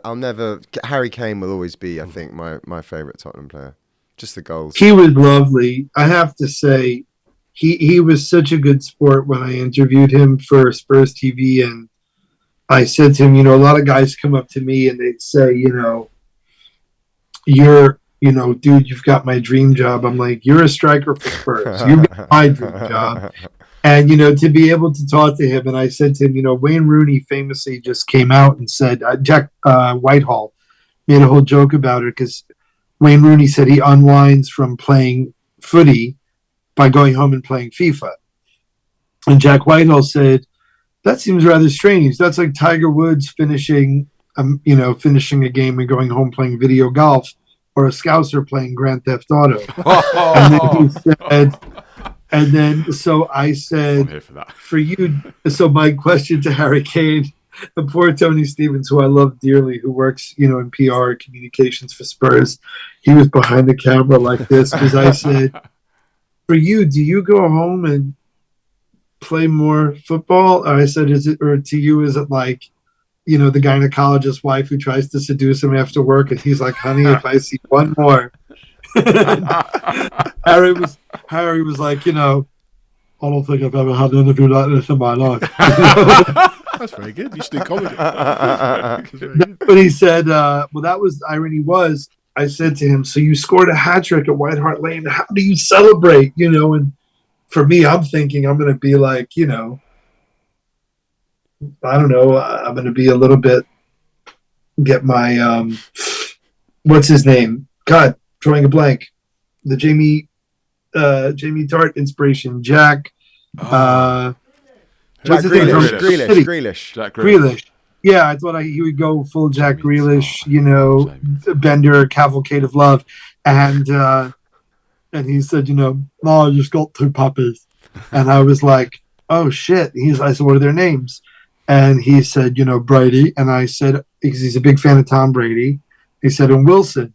And I said, you a big fan of Russell Wilson? He said, no. I go, you a big fan of the volleyball and Castaway? He's like, I just Wilson. Meanwhile, who were the 2 quarterbacks in the Super Bowl that year? Wilson and Brady. Like legend. So yeah, Harry Kane, that was my whole point. And I got vilified when people were shitting on him for trying to force the transfer. And I said, everyone's going on. And I go, how many times has he made us dream? How many times has he produced that golazo that we needed? I still think about Ericsson's goal, his brace in 2015 to get us into the final. And so, I don't know. I have a lot of faith. I haven't given up on Troy Parrott. I haven't. That's the vibe we need. That's the positivity we need. Well, what's the point of being otherwise, man? You just got to pick up Twitter to have any number of clubs talk about Tottenham, always in our shadow, gone all Spursy. Like, there's enough haterade coming at us from every other direction about being nearly men and this, that, and the other, and 61 and never again and all that crap. I get it. Like, I felt really horrible because, like, I've met and I kind of know Ben Davies, for example, and I know he follows me. And I remember one time Liverpool just dismantled our defense, and I said like a bunch of scathing stuff, and I didn't stop for a second and think these men follow me, and how disrespectful is it if I know they follow me to say these things? So I don't know, like Dane Scarlett, Troy Parrott. Look, I remember when Skip was a youth side player, and now he's like really putting in some solid performances and letting Diogo Jota kick him in the face. escape calumny. And yeah, I just feel realistically like it's I don't know. I what's the point in not being positive? And everyone is like, remember what, didn't Ange say something about that? Where he was saying, our fans getting carried away talking about a title challenge, and he said that's what they're in for. Away, yeah. Let them. Why not? What? Okay, if we don't win the league, but we get back in Champions League place, that's awesome. If we do win the league, obviously that's fantastic, and it shuts a lot of people up. But even if we did, it's a fluke, it's a one-off, it's a whatever. Yeah. Leicester, it's magnificent. Leicester, it's destined. They got the Tinker Man, and they have Drinkwater and Schmeichel, and we have N'Golo Kante, who was like the secret sauce to get a cup for a while. So it's there's always going to be enough people to talk shit about us. And it's weird because some of the worst abuse I've ever gotten online about football has been from quote unquote fellow Spurs supporters. Really? And it's been because look, I never knew about the West Ham rivalry. When I first began supporting, I knew about Arsenal because everybody knows you start FIFA, that's the first matchup they give you usually. But I didn't know. And I also, to be fair, didn't know in the rules of support, you can't really have like a club and championship, because I didn't understand promotion relegation. I want to fully admit this. And so I had praised West Ham because my friend Nick Frost was a huge West Ham supporter and was trying to get me to do the same. And Scotty Parker, who came to play for us, was playing for that West Ham team with Noble and Nolan and Carlton Cole and Demba Ba. Good West Ham team. Very good West Ham team. And they were exciting to watch. And I foolishly mentioned, I said I liked Barca and Red Bull, and I said Hammers, and It went off. some dickbag. I remember I went to some match. This was still at White Hart Lane, and I remember some dickbag came up to me at one of the bars, and I was there with my friend and his dad and another friend of ours, and we're just having a pint after the match, and some guy comes over, and he's like, "Oi, Adam, you still at West Time?" I'm like, "You still like sucking off stray dogs for beer money? Like what?" But it's the thing is, I'm gonna say things that are wrong, and I'm gonna misremember facts, and I'm gonna misquote names, and I'm gonna get dates wrong, and I'm not gonna do it deliberately. But I will become a better fan if I am supported by fans. And I love the reason I got Odere es Facere or Odere es Facer, however you want to pronounce it. Like, I still know the Echo of Glory quote. Oh, great. And it is to dare is to do. Come on, it is better to fail aiming high than to succeed aiming low. And we at Spurs have aimed our sights high, so high, in fact, that even failure will have in it an echo of glory. Oh. And if you're going to tell me that that is not a life philosophy, if you're not going to tell me that to dare is to do is not a life philosophy that I can imbue my children with, my coworkers with, my family with, my colleagues with, my friends with, then what are we playing for? Yeah, it's 90 minutes, ball is round, in the goal, score one more goal than the other guy. But there's a kind of inspiration, right? The four of us don't share one geographic commonality, but we love this thing that a bunch of schoolboys started in Northumberland years ago on Harry Percy's land, and beautiful. We've bought into this, and we've decided, and that was the thing. I didn't want. I knew I could have easily supported a United that had, had Rooney and had Scholes and had Giggs and had all this talent behind it. I knew I could have. And I knew that, and even in Soccer Aid 2014, Mourinho was giving me shit for supporting Spurs. Yes, literally going, what happened to Townsend? Bitch, I don't know what the fuck happened to Townsend. How am I going to know what happened to Townsend? You're coaching the Premier League. You tell me what happened to Townsend. Special one. Adam, Poch said this. Postecoglou said this in his press conference before the game this week. He said, "You don't know what's happening to the guy next to you, but for that moment, that 90 minutes, you're Spurs together," and that's what you're saying. Yeah, and isn't that the most beautiful thing of it, right? Like, and again, like, I am sorry because I know that for a diehard supporter who may have liked my show to see he likes West Ham. What the fuck's wrong with this guy? And the thing is, he's uninformed and he's American, and he first started getting regular access to the matches in 2011. And the truth of the matter is, I didn't want to be a front runner. I didn't want to go to a mega club that had a ton of money and had watching that All or Nothing Manchester City one, and they're like, "Oh, Mendy's hurt. Let's go drop 46 million and buy Aymeric Laporte." Like, we don't have that option. And the thing is, looking at, like, Pochettino made a Champions League squad and a final run with spit and polish and 2 transfer windows where we did nothing. Mm-hmm. Nothing. Like, can you imagine they opened the checkbook for him? Can you imagine who he might have signed? Can you imagine the Dybala deal didn't fall apart on likeness rights? Can you imagine the Leandro Trossard deal didn't fall apart by going back for another bite at the cherry, another bite at the cherry, another bite at the cherry?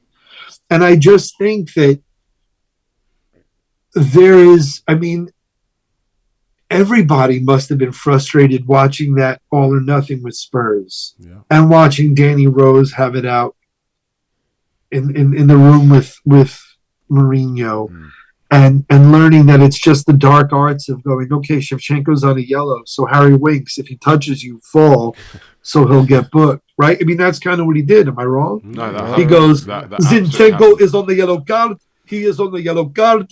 They are on the yellow card. And then Harry Winks went over, and Winks is awesome. I love that kid. I thought he was played again with a lot of love. Sergio Reguilon, right? We all loved him until we hated him. Remember, people were hating Sonny. Don't you remember? Was it a season ago? Last season. People were saying Sonny is shit. Straight But Sonny. that's football fandom, especially in this country, especially on social media where it all moves so quickly. Right.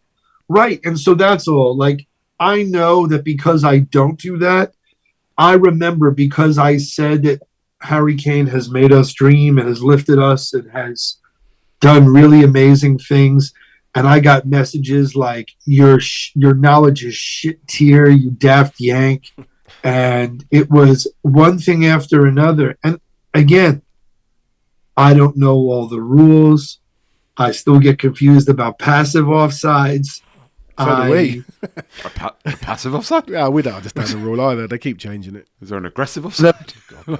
No, there is. There is, like, you can be caught off sides in a non-active fashion. Active. It is a plot point in Ted Lasso, and I had to look it up too. What a show, by the way. Never forget, Lasso is a Spur. What? Lasso is a Yeah. Spur. Oh, is he really? Foremost. Yeah. Did you never see the very first? Yeah, the original one was coaching at the training. Oh, yeah, no, the pilot episode, but I thought you were talking about the guy, Jason the actor. Sudeikis? Yeah, Jason Sudeikis. Oh, I don't know if Sudeikis is. I know that, obviously he's tight with the Wrexham boys, but I don't know who he supports, quite frankly. That's a really good really good question. But yeah, I've been finding that a lot of different people have been coming out of the woodwork as Spurs supporters. I think someone said John Cena, but I could be mistaken. No, but John I know Cena is. I've heard that. Is he? Yeah. But I know Finn Balor. I've seen Ledley King and Mark Wahlberg did an interview together with Mark Wahlberg wearing a Spurs kit. Love Mark. So, I mean, I look, and again, Dave Portnoy, right? Like, that is a huge feather in the cap. That happened, I think, the summer before last, and a couple of the boys, Eric Dyer was one of them. I think they bumped into him randomly in a street. No, they did a pizza. They did a pizza review. This was it, yeah. Yeah, I don't know if it. No, I think it was deliberate because I think Eric Dyer, because he's quite an entrepreneur, and he has an app that I think is related to food somehow, and he was showing the pizza reviews to boys in the changing room. Okay. Although, so I did a thing for the NFL, and it was really funny because Hector Bellend and a few of the other guys, I think it was him and what was his name? Sakakopoulos. Socrates Papadopoulos. Yeah, the Socrates Sakakopoulos and Hector Bellend. They were at one side. They wouldn't associate. And it was Danny Rose, Dele, Kyle Walker, and Eric Dyer. And I got a picture with Dele, but I wish, and Kano was performing and seeing Kyle Walker rapping along to all the Kano tracks was just super dope. But I wish I had gotten a picture because they would have, and I had known Kyle a little bit. But it was so funny. I met Eric Dyer, and this is when he had like the old Justin Bieber haircut before he spiked it up. And I met him, and I was like super nervous, and like my hands were sweaty. Dude, zero fucks given. Eric Dyer like wipes his hand on it. It's like, ugh, nasty, sweaty-handed bitch. But that's the other thing too. Like learning about Lasagna Gate, learning about these things that I missed. Did you know, Adam, that Grimsby Town once beat Spurs 1-0 in 2005? You said you've now sort of put some money into Grimsby. They did beat us in the League Cup in 2005. And Wrexham did as well. And they have, in that turf pub, the one that's attached to the Kairas, the race course, they have their big victories. And they have one over Arsenal, and they have one over Tottenham. Maybe back in the day. I think... Yeah, but I think Arsenal, that was a famous win. That was a famous win. I had no idea they're beating Arsenal. Yes, but that's the other thing too. Like Grimsby made it to the quarterfinals of the Cup this year, and I think there's also something very special that people in that town still remember where they were when Grimsby beat Shankly's Liverpool. Like that's huge, and the fact that a win, just a single win, I remember. Maybe you guys can help me pronounce something. How do you pronounce in footy banter the WARRA? Like Wara Trophy? Wara Trophy. Oh, God. Yeah, I don't. Wara? Wara. I don't. This is a does that mean where's your? Is that what it means? It means what? It's a Scouse thing. It's from Liverpool. Hey, what a trophy! It's what a trophy. So in other words, they say to Tottenham, "Hey, what a trophy!" Like it's horrendous. Like the win, because that was the thing when the US drew with Adam, England in the World Cup. Our producers put up on the screen here. Yeah, we lost 3-2 to Wrexham in September 1976. None of us were born. There you go. I was sorry, one of us was. I was 2 years old. That had fuck all to do with it. One of us was born. I feel old as shit. Tell you what, though. But the what a trophy thing. I remember when the US drew level with England in the World Cup. And we were so happy. And I remember I was saying like how proud I was, the squad, and this, that. No, what a trophy, what a trophy. But the thing is, that's such a compliment to the Three Lions that if we're exulting that we drew level with you, that's a sign of respect, in my opinion. That if we could hold a team with that much firepower and that much talent, including Harry Maguire, and wow. Is it true that it was a producer for the show that I'm on? I never knew. Is his chant really that La Bamba one that he was doing for me? He's Harry Maguire. He drinks tequila. He drinks the Jaeger, and his head's fucking massive. Yeah. Oh wait, I'm gonna ask you guys this. I want to know this because you guys have a lot more support years than I do. What has been your favorite chant? Like you were asking this before. Oh, this was one of the questions that I was saying we should ask you. But go on, you ask us. What's the? Oh, I don't know. What is the favourite chant? The favourite chant? Like for a player, or because I mean, it could be for the team, but I don't know them all. I need to like go to remedial Spurs song sheet. I've got nothing. No, wild. I've got one in my head, but it relates back to the jelly and ice. What is it? But okay. It relates. It's the Sol Campbell one. No, yeah, but it's a bit more of an extra. Was it the one that got banned? It's No. Can I not? I don't know about Spurs chants. Miss Jose Dominguez, he plays on the wingers. Yeah, but that's just not. There was a season when we were in the UEFA Cup, and this was a great chant. And we thought we were going to the final, and the final was in Glasgow. And the chant was Glasgow, Glasgow, Tottenham Hotspur are going to Glasgow. There'll be thousands of youths and we'll be pissed off our heads, and Tottenham Hotspur are going to Glasgow, Glasgow. Oh, he's done it. and it goes round and round like that. And that got me a little hyped though.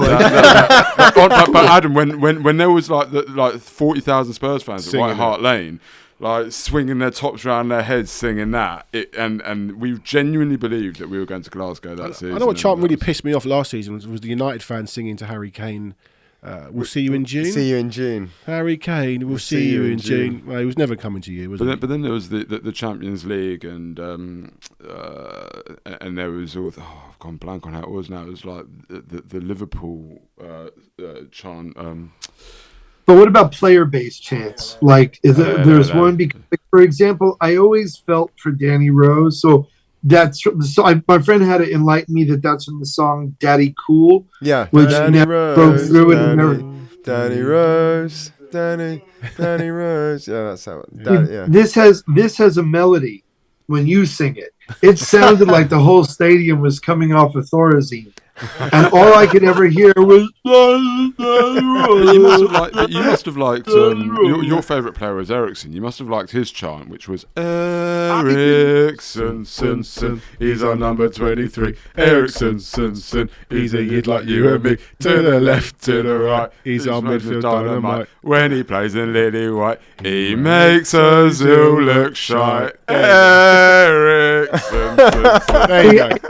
And my friend Mike was trying to teach me that one, and I kept saying Danish Dynamite, and people were like, no, midfield Dynamite. I was like, oh, my bad. Both work. And then, I didn't. So again, how do you you just learn them by going, or is there like, do you guys have like a It's chip? amazing. They give us song sheets when we go in. It's like, yeah. Serious? No. People get together and make these songs, and they either hit or they miss, and some of them hit. And Actually, they stay. to be fair, there's a great guy now, James Black, is it? James Black, and he wrote the I'm loving Ange instead. So he changed the lyrics for that, and he actually plays a lot of the songs in the new stadium. They have bands around. You've seen them probably, and he writes a lot of the lyrics for that. And because it's fantastic. I wonder, like, as a player, like, could you ever like say to the fan base, like, no, I don't like that one. Could y'all redo like Gareth Bale deserved more than that annoying siren shit. That he had a better one, but it never took off. What was it? He plays on the left. He plays on the left. Gareth Bale, he plays on the left. That was more like, hey, Harry Redknapp, play him on the fucking left. Stop relying on Benoit Asuakoto, play Gareth Bale. But like, it was funny. When I interviewed Harry Kane, I was saying, I said, what do you think of your song? He's like, he's one of our own. He's one of our own. It's pretty good. And I said, I'm sorry, man. Maybe it's the Jew in me, but like, Bob Dylan, this is a story about Harry Kane. He had a hat trick at White Hart Lane. And Harry's like, well, you just sang it, so I don't have to hear it again. But brilliant. I've always like wondered, like, because it's such a big moment. I actually deliberately teed up. This was at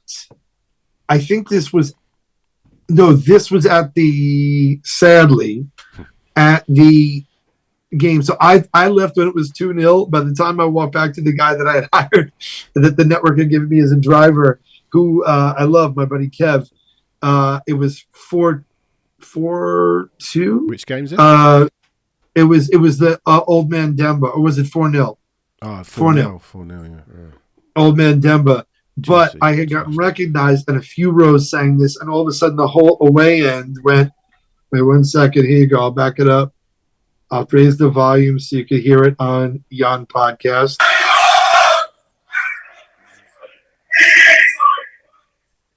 Can't hear it. You have to sing it for us. You're going to have to sing it. Can't hear it. Through? No, you have to sing it. Further away.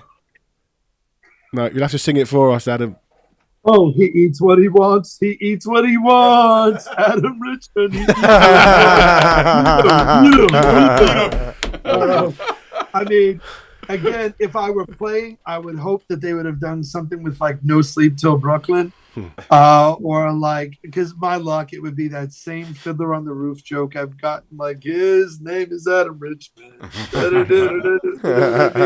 have to feel like it would be something like that instead of like, he's Spur from Brooklyn. I know. But go ahead. No, go on. We have to probably wrap it up. I want to just. No worries. You've talked about the positivity. You've talked about the positivity, and I love it. And you're right. What's the point in this if we're not going to be positive? So, just give us your. I know it's 9 games in. We're top of the league. Where do you see us finishing this season? Champs League for sure. Champs League for sure. Yeah. I mean, I'll knock on wood because I'm superstitious, but Champs League for sure. I just think you have the one issue for us is, in my opinion, is depth. Yeah. I think if certain players get hurt, and I don't want to even talk about it, but I think we all know who we're talking about. Yeah. I think if certain players get hurt, I don't know who we have to replace them because of that.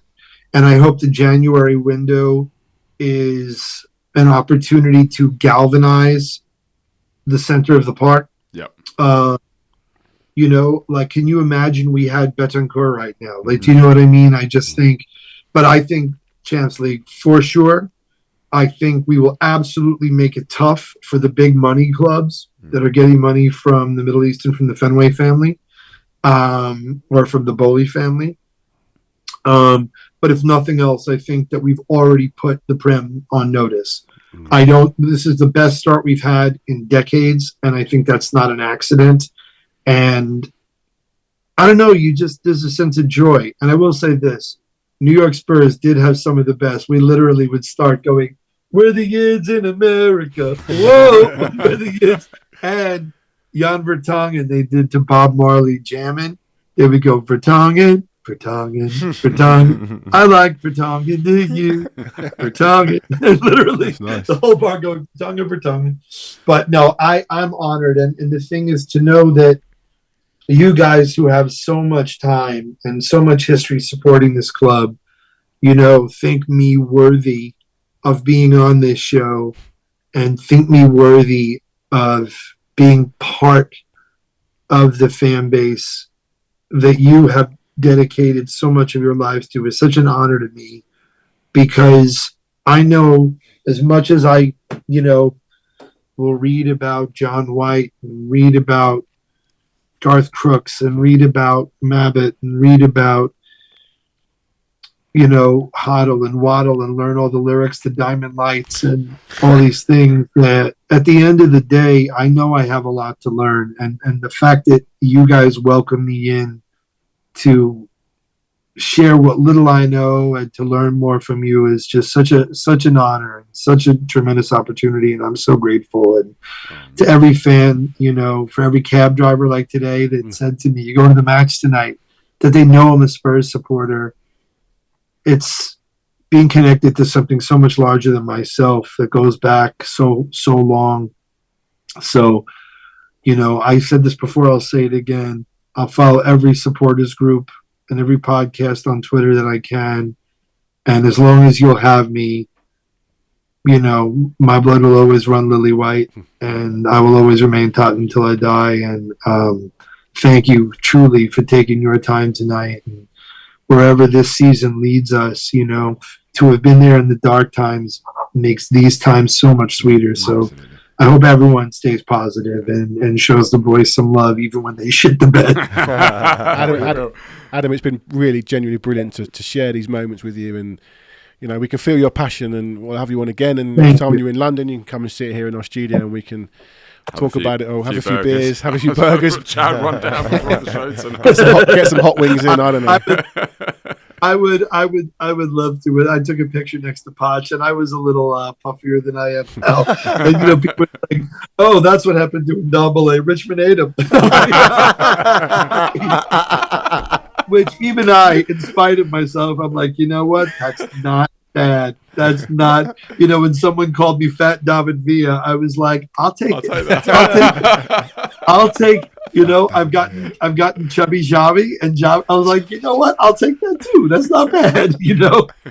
That to me is a good thing. Well, Adam, brilliant. Thank you so much for joining us. Great laughs and great chat, and we will definitely speak again soon, hopefully. Brilliant. Thank you, Adam. So much. Honor's mine. Come on, you Spurs. Come on, you Spurs. Exactly. Cheers, Adam. Brilliant. Thank you.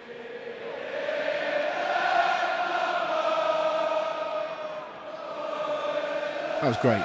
You could feel the passion in Adam, and he admitted, I actually didn't know this, that he's not been a Spurs fan that long. Interesting to hear, but he's really got into it. He's reeling off names, John White and Greaves and Crooks, and he knows it all.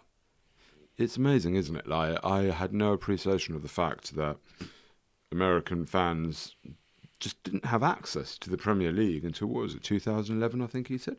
So, it's not even the Premier League era. It's literally the sort of era when Spurs started to become semi-good, but not that good. And yet, certainly in the case of Adam, I can't speak for all American fans, but he's really taken the time to understand the history of the club and understand where it comes from and understand everything about it. And I have the sense that American fans do take that upon themselves, and you can really see very easily where their passion for the game comes from. I thought it was really insightful. Wow! What an interview! What a chat!